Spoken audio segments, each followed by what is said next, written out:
வணக்கம். உங்களுக்கு ஆனியன் போண்டா ஈஸியாக எப்படி செய்கிறதுன்னு சொல்லித்தர போகிறேன். ஒரு கப்பு வெங்காயம் பொடியாக நறுக்கி வச்சுக்கோங்க. ஒரு கப்பு கடலை மாவு, அரை கப்பு அரிசி மாவு, தேவைக்கேற்ப காரத்துக்கு ஏற்ற மாதிரி பச்சை மிளகாய், கொஞ்சம் கொத்தமல்லி, இதெல்லாம் போட்டு சேர்த்து பிசைஞ்சுப்போம். எல்லாம் ஒன்றா போட்டுக்கலாம்.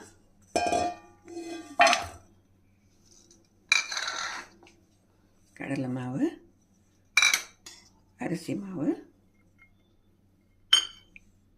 பச்சை மிளகாய், கொத்தமல்லி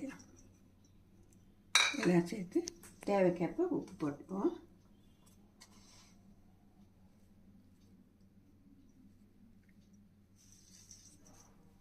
கொஞ்சம் பெருங்காயம் போட்டுக்கலாம். ஒரு அரை டீஸ்பூன் பெருங்காயம் போட்டுக்கலாம்.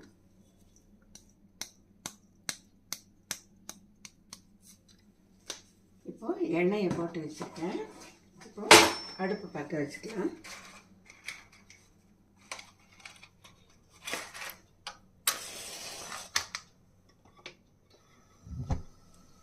இப்போ மாவு பிசையறதுக்குள்ளே உங்களுக்கு எண்ணெய் காஞ்சிடும். சிம்மில் வச்சுப்போம். இப்போ நம்ம சேர்த்து பிசைஞ்சுக்கலாம்.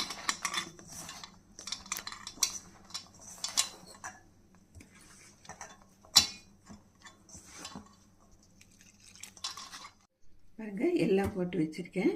இந்த பதத்துக்கு பிசைஞ்சுக்கோங்க. இப்போ பாருங்கள், எண்ணெய் காஞ்சி போச்சு. உங்களுக்கு எந்த சைஸ் வேணுமோ அந்த சைஸ் போட்டுக்கோங்க.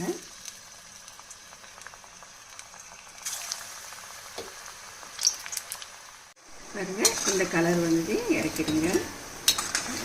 கறின்னு இருக்கும். இந்த கலர் பின்னாடி இறக்கும். பாருங்கள், ஆனியன் போண்டா 10 நிமிஷத்தில் ரெடி பண்ணிடலாம்.